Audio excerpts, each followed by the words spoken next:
Le poivre de Penja, qu'est-ce que c'est? En fait, le poivre de Penja, c'est une épice qui appartient à la famille des Cuperacées et qui, sur l'environnement écologique de Penja, s'est développé et s'est exprimé d'une manière extraordinaire. Il a révélé ici des qualités organoleptiques que lui reconnaissent, particulières, que lui reconnaissent des gourmets du monde, ce qui est en train de faire sa notoriété, parce qu'il est différent des autres poivres venant des autres environnements écologiques. Donc le poivre de Penja a cette particularité-là qu'il s'est développé dans cette zone de manière extraordinaire. C'est ce qui fait sa renommée internationale. Maintenant, d'un autre côté, c'est quand même des hommes qu'il y a derrière le poivre de Penja. Ces hommes, c'est les producteurs, c'est les distributeurs, c'est toute une filière en fait. Cette filière-là a plusieurs types d'opérateurs. Nous avons des producteurs, bien sûr, nous avons des pépiniéristes et nous avons des distributeurs. Il y a environ 400 producteurs enregistrés et qui, vous savez que le poivre de Penja est un produit labellisé, donc il y a 400 producteurs enregistrés, ce qui correspond environ à 1500 emplois créés. C'est environ 400 hectares d'exploitation. C'est aussi un potentiel d'environ 3000 hectares dans l'aire géographique IG Poivre de Penja. Notre cahier des charges délimite l'aire géographique de tout poivre qui va s'appeler poivre de Penja. Alors cette aire géographique, c'est dans environ 5 arrondissements. Nous avons Djombe Penja, nous avons Loum, nous avons Banga, nous avons Manjo et nous avons dans le coupé Manengumba, Tombel. Okay. À l'intérieur de cette aire géographique sont concernés essentiellement et surtout les sols basaltiques, c'est-à-dire issus du volcan. C'est ces sols basaltiques-là qui sont concernés et qui font partie de l'aire géographique. Ça veut dire en d'autres termes que quoi? Vous pouvez être sur Penja, mais si vous n'êtes pas sur les sols basaltiques, vous n'êtes pas concerné par l'appellation poivre de Penja.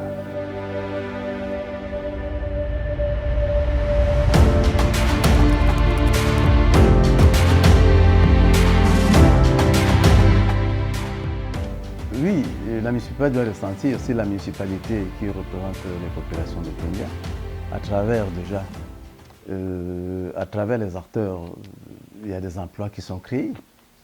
Non seulement les emplois sont créés, il y a des gens qui hier n'étaient rien.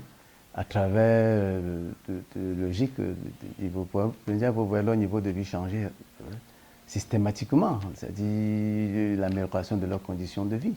Ça grâce au poivre. Et là, je dis, c'est pour une municipalité, pour un maire, il ne peut être que très heureux de voir qu'il y a une culture comme ça qui change la vie de ces populations. Je crois que nous devons peut-être, la municipalité doit aller vers les opérateurs économiques et voir si on peut améliorer, si on peut créer des hôtels. Ouais, parce qu'un touriste qui vient pour une semaine et peut dormir à Penja, c'est un plus sur le plan financier.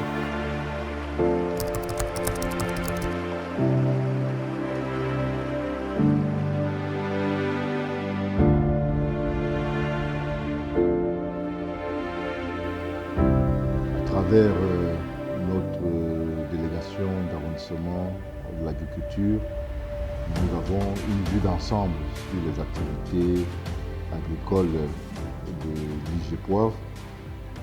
Nous avons un rôle d'encadrement également des travailleurs. Nous avons un rôle de sécurité. Nous devons assurer la sécurité dans l'unité administrative. Et cette sécurité, bien entendu, permet aux activités de l'IG Poivre de se dérouler sereinement. Nous sommes impliqués lors des travaux du conseil d'administration. Nous visitons régulièrement les plantations,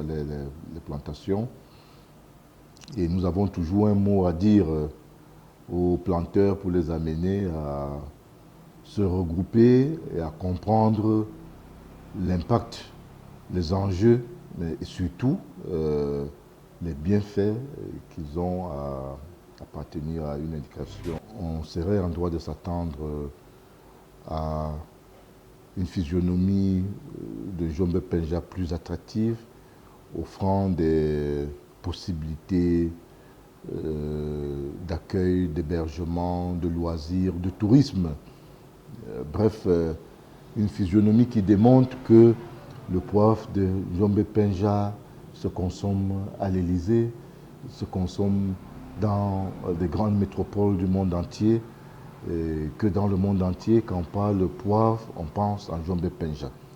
On serait en droit, bien évidemment, de souhaiter, de solliciter plus d'investissements en matière d'institutions hôtelières, d'hébergement, de tourisme, et pourquoi pas des lieux de loisirs, hein, pour permettre aux visiteurs qui voudraient bien voir ce lieu mythique qui enceinte le poivre, hein, de retrouver véritablement la convivialité qu'impose ce produit de cette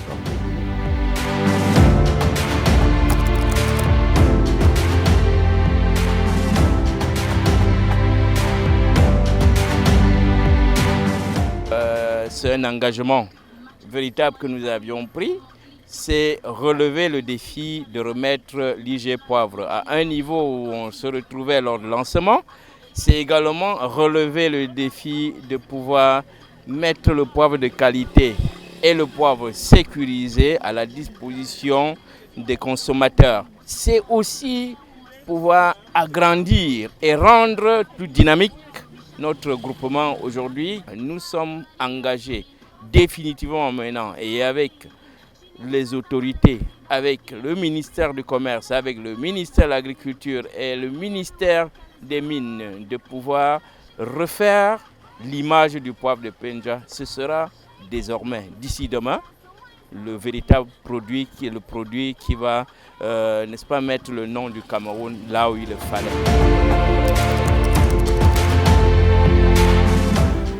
Alors, dans le cadre d'un programme étatique qui est le PEA Jeune, hein, nous recevons et nous formons certains jeunes qui sont intéressés par la filière poivre de Penja. Nous les formons, hein, chez nos membres et nous les accompagnons même pour démarrer leur activité. Donc c'est l'une des actions positives que nous promouvons pour le développement de la filière poivre.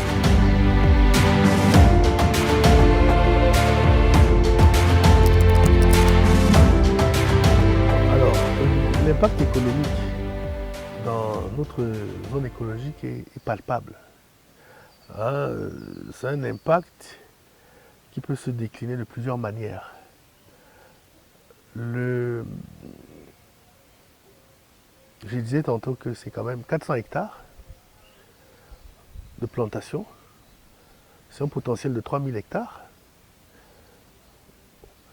de terres cultivables. C'est, comment dirais-je, chaque année, nous estimons qu'il y a environ une centaine, voire une cinquantaine d'hectares qui sont plantés. Hein? C'est des exploitations de diverses tailles. Il y a des plantations qui vont de 1,5 hectare à 10 hectares. Hein? C'est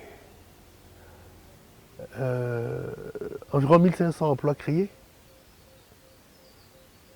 Hein?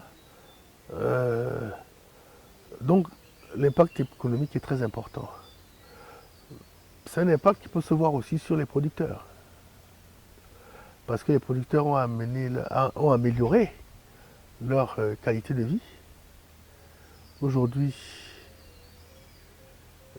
certains d'entre nous qui n'avaient pas de maison ont construit des maisons en dur, en matériaux définitifs.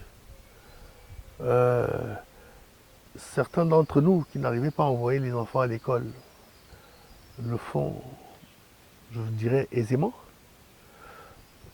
Donc, pour nous, le label IGP est quelque chose de très positif. À nous de faire les efforts nécessaires pour maintenir cette qualité-là et cette renommée-là.